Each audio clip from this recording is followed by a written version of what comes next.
Welcome everyone to Monday Match Analysis. I'm Gill. Today's episode is a conversation with Jeff Salzenstein, the founder of Tennis Evolution and a former top 100 ATP pro. I think one of the most obvious and most important takeaways from what we saw at the Adria Tour over the last 2 weekends is that Alexander Zverev is still having a lot of trouble with his serve, particularly his second serve, high number of double faults, missing by not just a little, but oftentimes a lot. And I wanted to take the opportunity to dig into Zverev's second serve like I've never done before on this channel. And to do that, there's no one better to bring on than Jeff Salzenstein, who has studied the serve from a coach's perspective, who has a lot more technical knowledge than me. So it only made sense that I would enlist his help.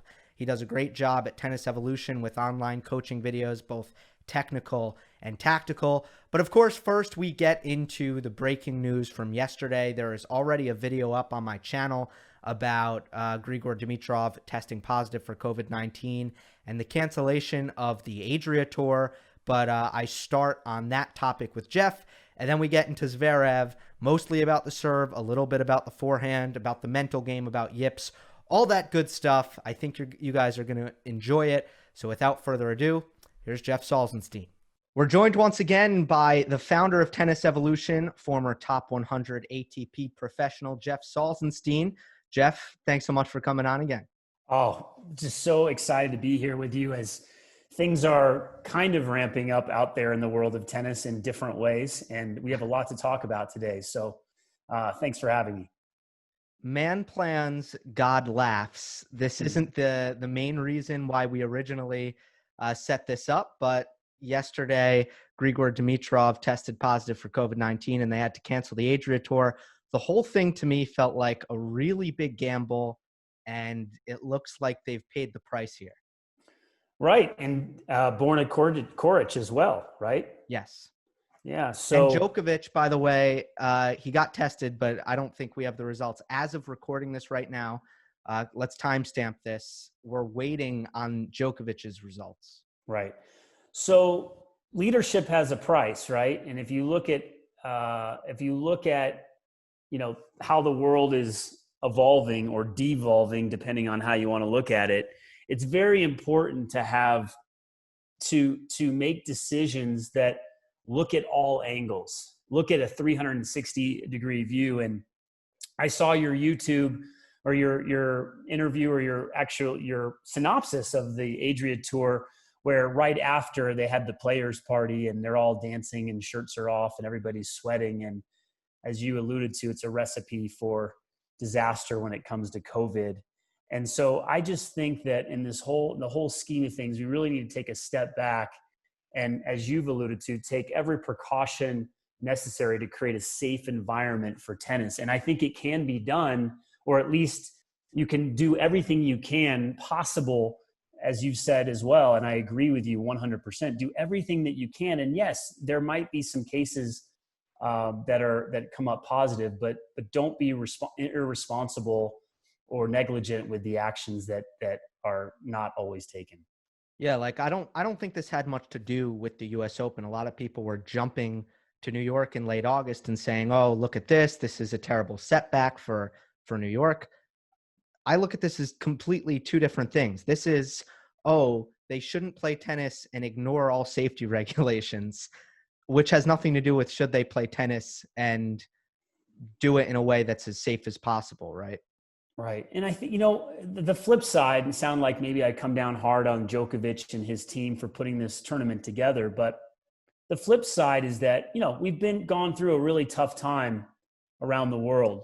And to Djokovic's credit, he wanted to put something together that could bring people together and give them something to be excited about. And, if you just do that without fans, it obviously takes some of the luster off of that event. So I think what happens is when you have limited cases, when your government says, hey, you essentially don't have to worry about it, we're good, we're pretty much out of the woods, it could be easy to make the choices that they did and ignore this invisible disease/virus. Yeah, the last thing on this is Djokovic hasn't said anything. He's been dead silent, which I thought has been really interesting. We're in an era in which PR statements don't normally take a while to come out, whether it's coming from the person themselves or an actual PR person. But we just haven't heard from Novak. I mean, what would you say if you were him? And I mean, what can he say right now? Well, it goes back to my initial comment about leadership. And I think whether you're running a business, whether you're running a tournament, whether you're running a government, if you're the leader of the free world, it's important to study and apply leadership qualities that people can follow. People will follow leaders, whether they're good leaders or bad leaders. And so in terms of your question, what would I say? I think about the mistakes that I make in my online business. And granted, it's a much smaller pool, but when I make a mistake, I email my subscribers and say, I made a mistake. And invariably I get an email back from several people that says, good on you for owning it and taking responsibility. I mean, I think that's one thing that I've learned over the years. I don't know where I've learned it, but just take responsibility for your decisions and your actions. To your point, hearing from Djokovic by now should have happened, and probably at some type of a press conference. I think the tweets and the Instagram posts are a little weird to me. I mean, I think you could, in this day and age, you could make a video and get it up on Instagram and Twitter and say, listen, I made a mistake. I underappreciated the severity of where we're at, and it was a big mistake. And I'm sorry, and I'm going to try to be better next time. I've had the same experiences. People appreciate when you own up to your mistakes, and I do think that this is a chance for Novak to make amends by just saying, yeah, this wasn't a great idea, and I do hope he takes responsibility for it. Just by nature of the fact that you have one positive test, and now it's a crisis for everyone else involved, means that you did not take the proper precautions. And the Adria Tour official statement was disappointing and was kind of in denial about the safety provisions that it took as a whole. So I hope Djokovic's statement is a little bit better than the Adria Tour's official statement. Yeah, and one last thing I want to say is, maybe there could have been a more of a middle ground with the tournament where did they really have to have ball kids? Did they have to throw that player party? Probably not. They probably could have found a way to do this event and maybe even have some people in the stands, but not do it full bore the way that they did. They had Kids Day. I mean, they gathered a bunch of kids together for a picture. They played basketball. They hugged at the net. These things just aren't necessary. You can have a tennis tournament. Not in the new normal. No. And I mean, again, we're really lucky to have a sport in tennis where you can play somewhat safely when it comes to spreading this virus. And, that should be taken advantage of, not ignored. Yeah. So obviously it sets the table for even more controversy and questions about the US Open. So that's going to be interesting as well to see how that unfolds. Absolutely. All right. There's no natural transition from a deadly virus to the serve of Alexander Zverev. Well, actually the serve, there's a virus. There's a virus, actually. We could transition. So we want to talk about a different virus. No. I think one of the takeaways, you have to be careful when you try to read too much into exhibition tennis, where players might get a little lazy sometimes. They might be experimenting, trying new things that they wouldn't, with rankings points and prize money on the line. But I think one of the things that you can safely take away from Adria Tour tennis so far is that there have been demons over the course of the last 18 months with Alexander Zverev's serve. And those demons or those issues are not gone. They're still here. That's a tangible takeaway in my eyes. I would suggest that demon, it has increased twofold from what I saw. And we're going to get into that. This is a real problem. Now, there's a good news, bad news situation. The bad news is there's more I call it scar tissue. There's more scar tissue on this serve now than ever, based on what I observed, and I think you would agree. The good news is that there's always a chance for a comeback. We've seen, when it comes to the serve, we've seen him have the yips before, and we think he's down and out. And next thing you know, he's donating his money to the Fires in Australia, and he's running through the draw, and you think he might win the Australian Open.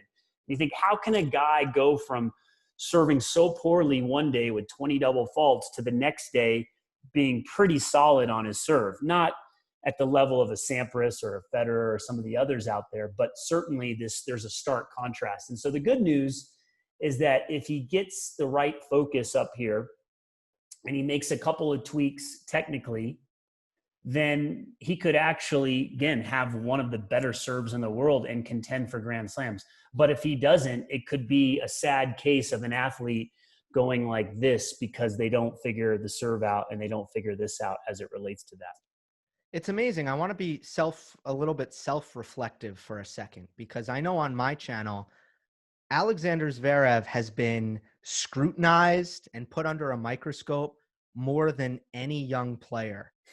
Not to say the others haven't been analyzed at length, but it seems like all the time we're talking about what Zverev can do better, what he should change. And, you know, there's so much there, yet he continues to be a top 10 player. Why, you know, to me, Zverev is just such an interesting case because it seems like there's so much more that he can get out of himself, yet he's, again, a solid top 10 player on tour who can be really dangerous and make deep runs in big tournaments.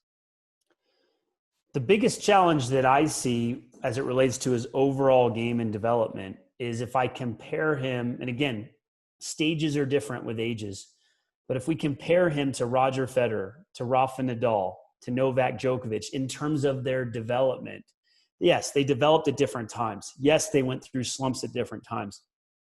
But I think one can argue that if you follow the arc or you follow the developmental pathway of those three players that are arguably the three greatest players of all time, and I realize that's a difficult standard, but you continually see them evolve and improve. You know, Nadal has learned to move up in the court. Nadal volleys better now than he did 10 years ago. Nadal has served well at times, then bad, then well. But I feel like there's this constant feeling that they're always improving. Federer has tweaked his technique on different shots. He's come over the backhand. And every time I watch Zverev, I see the same player. I don't see a player that's it's not noticeable to the eye. Maybe he and his team are getting out there and working on these things and it's not translating in match play, but I'm just not seeing a player that's evolving. And many players have said in the past, if you're not getting 3 to 5% better every year, you're getting worse.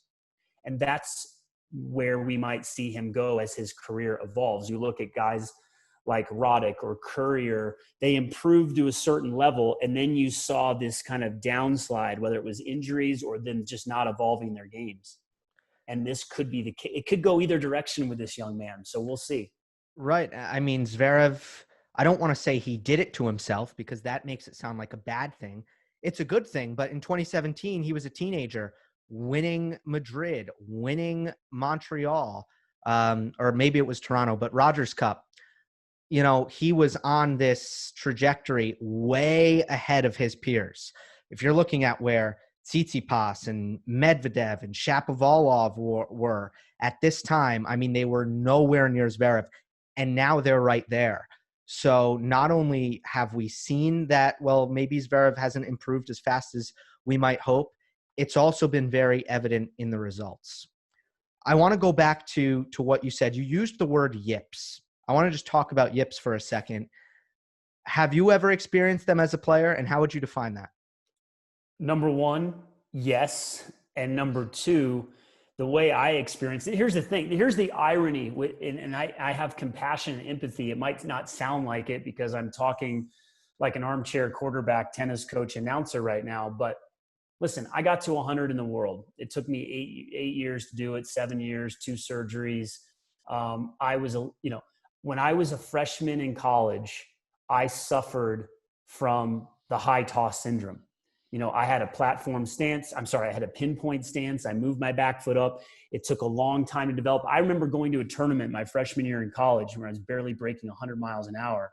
And my stepfather came to watch me in Seattle, Washington. He hadn't seen me for a while. And he said, "You're bringing icicles down from the ceiling. Like your toss is so high." And I didn't even know that had happened. And so I was double faulting once or twice a game in college my freshman year.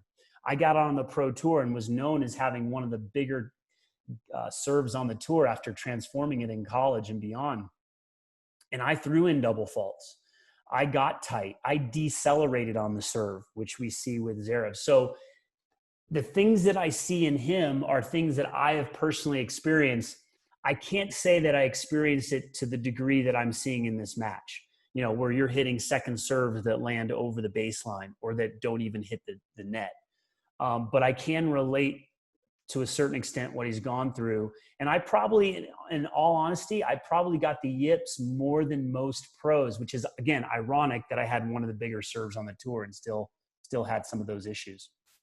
Yeah, obviously I'm miles worse than Sasha Zverev and yourself, but I had it on my backhand for the first time for basically in the months leading up to the pandemic. And I just hit a bunch of balls, no pressure, against a wall pretty much every day for a month.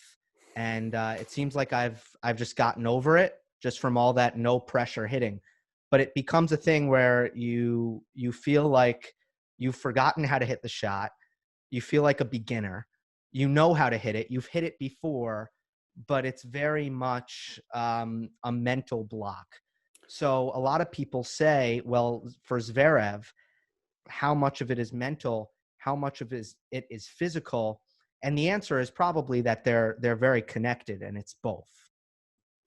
Absolutely. There's obviously a connection between the mindset of how you serve, how you look at your serve, and also on technique.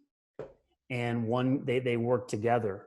And so with the motion that he has right now, we're going to talk more about it. It's not efficient. It's not in a good place. I still think he could be serving better than he is with the current motion that he has. He could be managing it a lot better than he is mentally.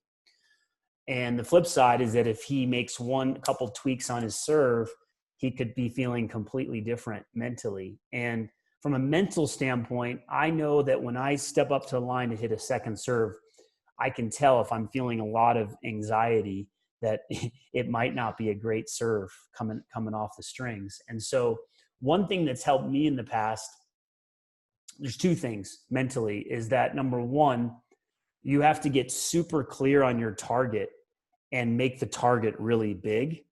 And I would be curious to see if how he is visualizing where he wants the ball to go. I talk about imaginary windows above the net. So instead of actually hitting a spot, I want to aim above a certain imaginary window above the net and hit it through that area. And that can get your mind off of the 20 different things affecting you. So it's that tunnel vision on where to aim. But I used to hit hoppers of serves before matches just to make sure I could feel it. And I still got anxious at times, but I wonder how much he's going out and hitting second serves under pressure in practice where, someone's maybe talking while he's serving, or they're seeing if he can get 9 out of 10 or 10 out of 10 to a spot. And maybe he can do it in practice, but I don't know how much he's actually trying to hit his spots all the time. So mentally, and then with his target practice, he probably has some work to do. So for you, was it basically tons and tons of repetition on the practice court? Is that what ultimately helped you get over your bouts of yips?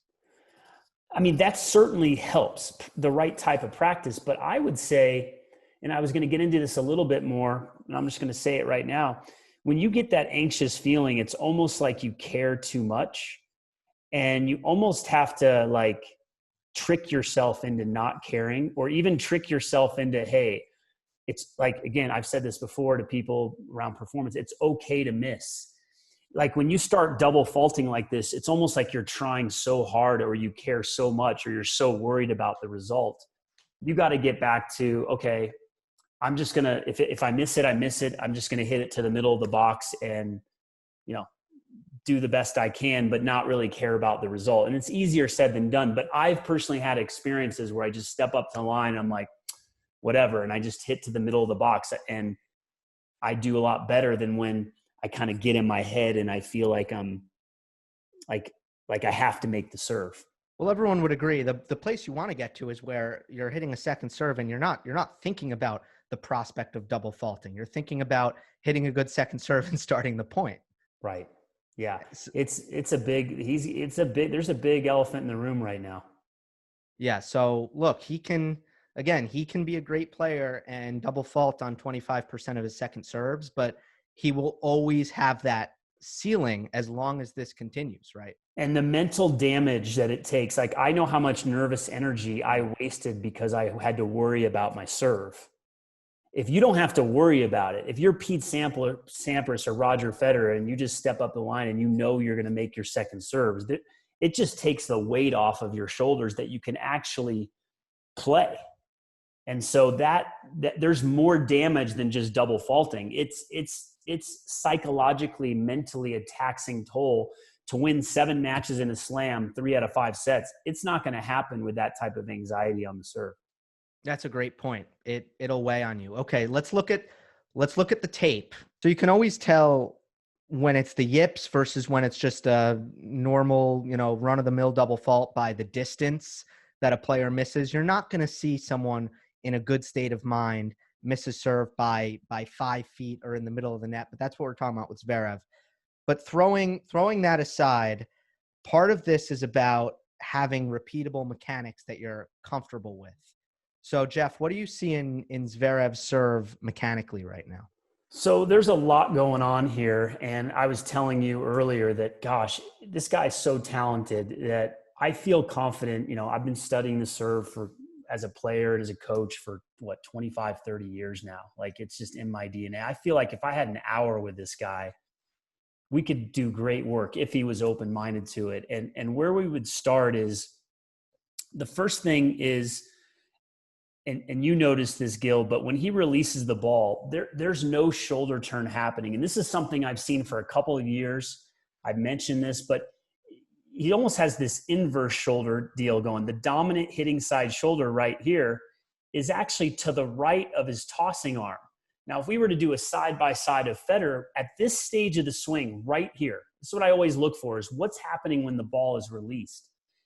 His tossing arm, it's almost like it's going forward towards the net, straight towards the net. And that is a recipe for disaster in terms of building rhythm and tempo. At this stage of the swing, we would already see this hitting side shoulder, the dominant shoulder for Federer. We would see it to the left of the tossing arm. And we'd see this tossing arm, or this tossing arm shoulder, it would be going out more towards this net post over here, or even almost parallel to the baseline. So you see much more pronounced shoulder turn earlier in the motion. So Jeff, eventually he's going to turn his shoulders here, but it's about how late it happens. Yeah. I mean, look, the ball is 4 feet out of his hand and there is no movement in the arm, which again tells me there's no connection in his body right now. The shoulders, the arms, the turn, there's no coil in the hips. I mean, there's just a complete disjointed motion, and it makes sense to me why this thing is breaking down. If you go back to where he releases the ball, let's look at the right arm now because we focused on the shoulders and the hip turn. The right arm has so much work to do when he releases the ball. It's incredible. It's incredible. I mean, and look at, this is another thing, and I want to show a close up of his serve next, where there's a front view, but look at how straight his dominant arm is. This is something I always teach. When you have a straight arm, what do you have? Tension. When your arm is slightly bent, you're going to have a relaxed arm. So yes, it's okay to have your arm straight at the beginning of the motion like this, but by right now, it should be bending, getting to the trophy position, and it's still very straight at this stage of the motion. You see Federer with a straight arm, and then right about here, he gets right to his trophy, and he is ready to fire up to the ball. Right now, the ball is it even at its highest point? Let's see when this drops. There's your highest point right there. And Zverev, his right arm, it's not really, he doesn't have that right angle yet. There's no right angle. There's no turn. There's not a lot of load in the hips. I mean, it's hard to see, but he even has a little bit of a curve in his low back. We call this an S posture. That's a big sign that he's not using his hips and his pelvis correctly. So, we looked at serves from the US Open, and his toss is dramatically, it's probably 2 feet higher than it was, and it was already a high toss before. But if this is the peak here, look at how much it drops before he makes contact. We're at 3 to 4 feet there. So Jeff, I'll put up the US Open side by side in post-production so people will be able to see how much lower his toss was. But again, another thing that we just talked about, which is getting the right angle of the racket arm in the trophy position, eventually it happens. And that's kind of a common theme in his serve, that eventually he gets to the right spot. It's just very late. So that means he requires extra time, and he buys that time in the toss. And that's probably why we see this incredibly high toss, right? Yes, he's moving so slow with his dominant arm, so then he's going to toss it higher to allow it to get into position. And you see here, he has a good shoulder turn. He has not a lot of hip turn, but that's because he has a pinpoint stance. So that's not as big a deal. What's the bigger deal is how long it takes his serve to develop to get to that trophy position. It reminds me a lot of Maria Sharapova, and we know she had the yips on her serve. So I don't think it's an accident that a high toss and a late developing serve getting into trophy position can translate into some really bad double faults. I like this because other people have pointed out how high the toss looks right now, but they haven't really gotten into why it is so high. And I think we've done that here. What are the side effects, in your opinion, when the ball is dropping at a rapid rate by the time you reach your contact point? What are the consequences of that? So that's a great question. The way I look at it is sometimes when I don't have the answer, I say, okay, can we just model the best players in the world and see what they do and find the commonalities? And again, I think you could argue that Roddick, Sampras, Federer have some of the best serves of all time. And there are different serves out there that are amazing, but let's just put them in a bucket. And if you studied how far their tosses drop, a lot of people think you're supposed to get the ball at the peak. That's not the case. The ball should actually drop, I would say, about 12 to 18 inches. So he should be making contact about right there if his toss was significantly lower. So you want to be aware of having a slight drop in the toss. And by having it drop so much and descending so much, which was your original question, for me, my obvious answer, which we've alluded to before, is it takes so much timing to get the rhythm right when the ball is so much higher and it's dropping so much, and you have to find a way to meet the ball at the right time. Also, I think because the rhythm is off, again, it may give you more time to think about the serve because you're waiting for the darn ball to come down. So I don't know, Gill, if you want to piggyback on that, you might have some reasons why you think it causes problems. But the first thing I go to is look at what the best do and see if you can model them, even if you don't know the answer. Well, you just have me thinking. You have me running through the names of the best serves on tour.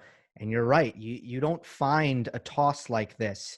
You have, a Nick Kyrgios, a John Isner, a Milos Raonic.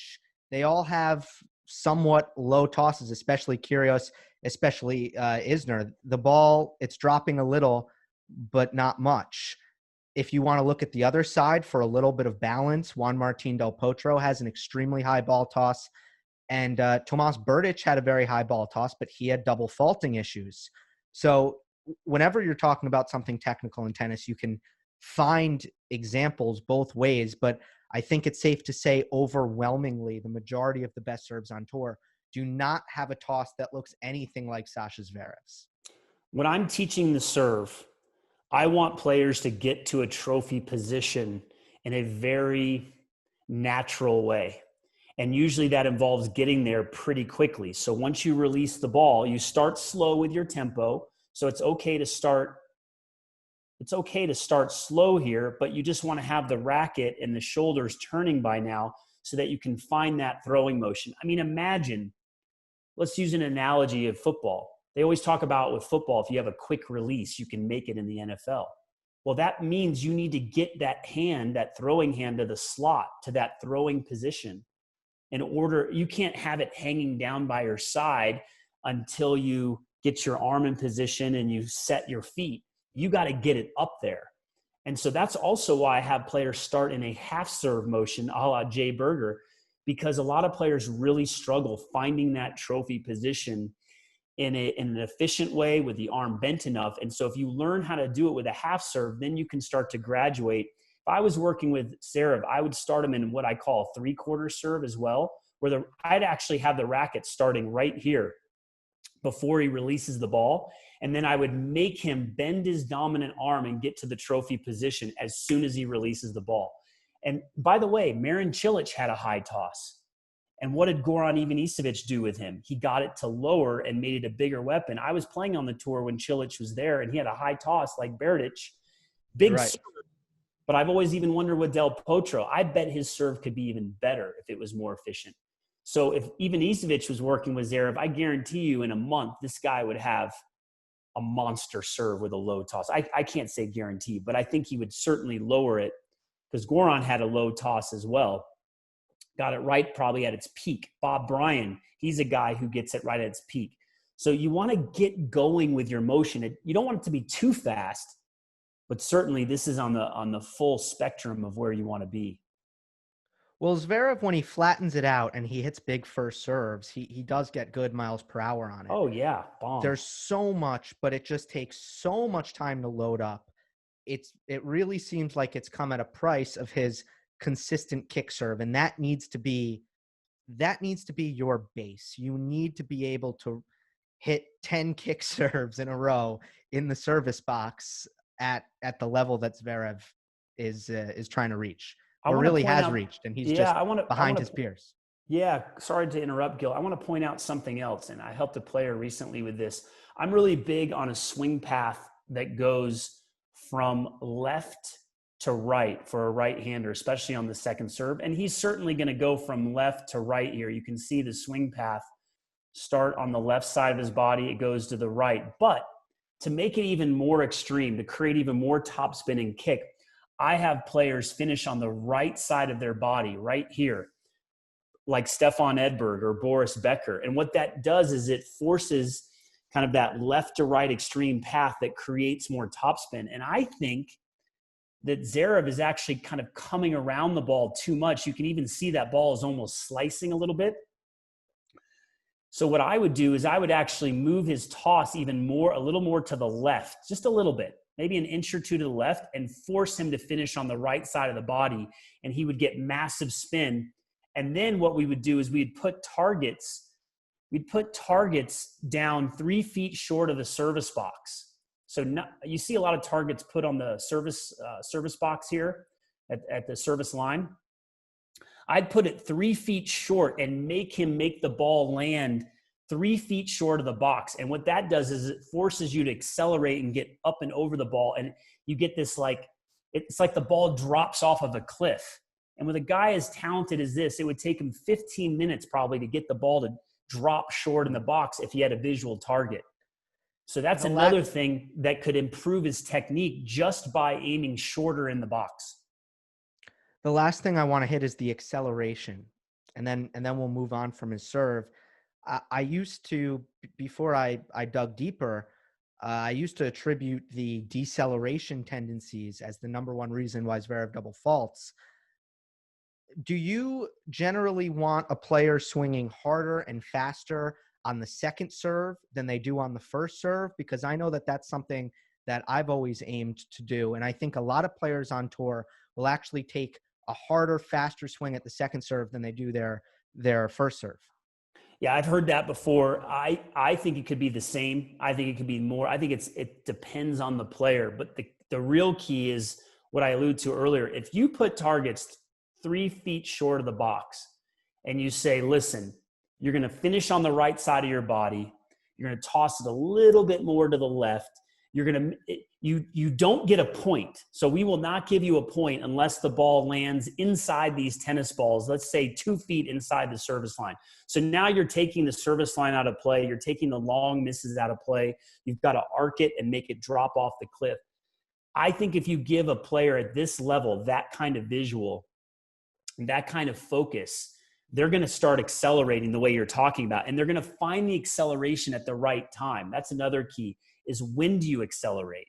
And so his acceleration is probably not happening right at that correct moment to make the ball kind of grab and jump off the strings. And again, it's a big problem, but with a player like this, with the right training, he could turn this around pretty quickly.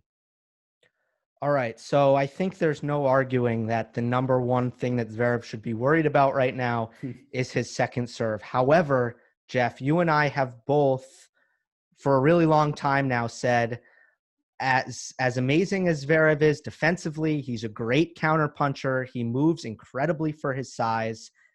He just doesn't punish short balls. He doesn't take advantage when he has a short ball, especially on the forehand side. And that's something that we have noticed continue throughout the Adria Tour. Absolutely. This is a guy that is 6'5", 6'6". He has 130 mile an hour plus serve. And he doesn't do enough with his forehand. I remember him playing Isner at the Miami Open in the finals. I was at that match live.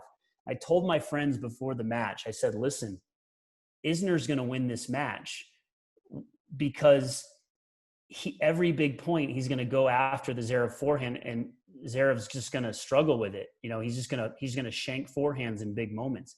He has a bit of the yips on the forehand as well. And here's the thing, tennis is a serve and forehand game, and you have got to hone your craft and master these two shots. That's what Djokovic did. He improved his serve and his forehand. Look what happened. Federer, obviously, serve and forehand. Nadal, forehand.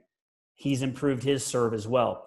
When you feel like your serve and forehand are your bread and butter, even if you have the best two-handed backhand in the world, like Djokovic does, if you have a serve and a forehand, you can win slams. I agree with you. I'm also on especially team forehand. I think everyone recognizes how important the serve is in tennis, but man, I see a common thread here. The best forehands on tour are in really good shape. So, we got a point here that I wanted to pull up. And so there's a couple things that you and I have both noticed, Gill. Number one, and we're going to show it right here with this forehand. He hits a serve, makes the serve, and he gets this forehand. He's inside the court. What do you think Rafa Nadal or Roger Federer would do with this forehand? I mean, you see where Djokovic is standing. There, he's inside the baseline. Now, granted, Djokovic plays amazing defense, but I don't think that these guys would be backing up on the next shot after that first forehand from where he was in the middle, inside the baseline. He didn't take any risk on that forehand. It was very safe. It was, if you're going to go cross court there, which Djokovic, it actually looks like he was leaning that way, anticipating the cross-court forehand. You see him split step to his right there. If you're going to go cross-court there, you better make the angle sharp. Otherwise, you're just not going to get anything out of this first forehand. 100% correct. This ball should go off the single sideline, or it needs to be laced down the line, point over. And it looks like he just rolls this ball back into the court, and because of it, he's now going to be backing up on this backhand. That is not how you're going to beat the best players in the world. That is giving up your advantage of serve and forehand right there. Even this ball right here. This ball, he steps in with a neutral stance from 6 feet behind the baseline. You're not going to see too many pros hitting a neutral stance forehand. They might hit it from inside the baseline to really flatten it out, but not from back there. So his footwork is a little bit off as well. Yeah, I see a lot of players close up their stance on the approach shot when they're moving into the court, but I agree with you from that position, it's not conventional footwork. And then this ball right here, what is he now? So the beginning of the point, where was Djokovic? 12 feet behind the baseline. Zverev was inside the baseline on the first forehand. Within 2 to 3 shots, you have Djokovic. It's hard to see from back there, but he's about 4 feet behind the baseline, 3 to 4. And you have Zverev 12 feet behind the baseline, hitting an open stance forehand, fine. But it's just not going to hurt. His forehand's not going to hurt anybody from back there. Yeah, and these points, they aren't in a vacuum. If you take a large sample size, Zverev more often than not is going to be sitting back and counterpunching. He's really good at it. But something that I've often said is that he plays with the tactics of a young Andy Murray. He's just not the athlete. He doesn't have quite the speed or even the defensive skills of a young Andy Murray. So he's just not going to have that same success playing with that kind of shot selection. And look at this as well. He hits this forehand. Now look what happens after this. This next forehand, he steps over and hits an open slant slice. Have you ever, in 20 years of watching Roger Federer play, see him hit a slice forehand when he's one step away from the ball? Yes, he'll squash shot it running across the court, but you will never see Nadal or Federer do that. This, as you just alluded to, is a 14-year-old junior tennis slice forehand just to get the ball back in. It's just not going to work against the best in the world. And Zverev, we talked about his serve and his forehand. What's the one shot that Pete Sampras dominated everyone with besides his serve? It was the running forehand. The running forehand was godlike. And Zverev simply does not own a running forehand. And so, yes, he'll be 7 in the world for most of his career unless he improves his serve, he makes his forehand bigger, and that running forehand becomes a weapon. Yeah. Let's see how this point plays out, shall we? Maybe he wins it. Again, he's a great counter puncher. Nope. He gets beat with a backhand down the line. I actually didn't know what was going to happen. So the suspense, that was not acting on my part. Yeah. Let's just take a look at the first. Okay. Here's another point that I want to make with him too. Mm-hmm. He hits a big serve, and then the first ball, sometimes you have to slice, but he's 4 feet inside the baseline. Why not take a backhand? He's got one of the best two-handed backhands in the world and rip it somewhere. I just think slicing it and backing up, he's giving up the ground and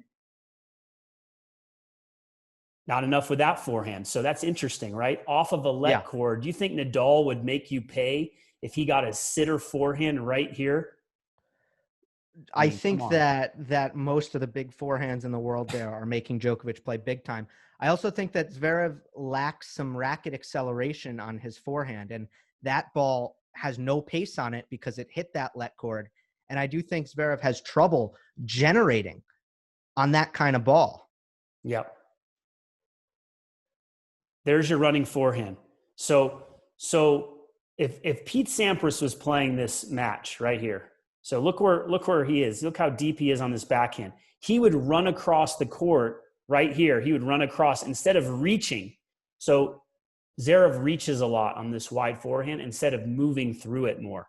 He just stops his momentum and he misses that forehand. So that wide forehand is a huge hole. Everyone on the tour knows it. And it's going to give him a lot of trouble if he's got the yips on the serve and he's struggling with his wide forehands. Yeah. Well, this has been great. I think that, again, one of the biggest and most relevant takeaways from this exhibition tennis is that Zverev, who trained really hard actually throughout this entire pause and posted on Instagram and actually said, you're going to know who's put in all the hard work. And by the way, let me interrupt real quick. Sure. What was he posting? A lot of work in the gym. Yes. Yeah. So this is what I said to someone. I said, you know what? He's showing all these things in the gym and how much he's lifting. I want to see drills of him doing running forehands. I want to see drills of him making the ball jump short in the service box. And I want to see an improved service motion. He's working on the wrong things. Well, we'll keep an eye on it. Again, it's unbelievable that a player who wins this many tour level matches, and just made an Australian Open semifinal, has that much more potential that can possibly be unlocked. Yeah. Gil, unbelievable to be able to break this down with you and to go deep into kind of the inside of how a player could develop. And what we talked about earlier was that every time I see Zverev play, I see the same holes. Sometimes it's more pronounced, but I see the running forehand. I see the forehand overall, the positioning in the court, the serve. And I see Instagram pictures of lifting in the gym, and great, get stronger. But your forehand is not bigger by being in the gym lifting weights. It gets bigger by improving your footwork, your court positioning, your hand speed on the ball, doing the right drills every day. He could spend a lot less time in the gym and a lot more time working on his game. And maybe he's doing all that, but it's not translating. And the definition of insanity is doing the same thing over and over again and expecting different results. I think people are going to really enjoy this. So thanks again for coming on, and we'll talk again soon. Loved it. Thanks.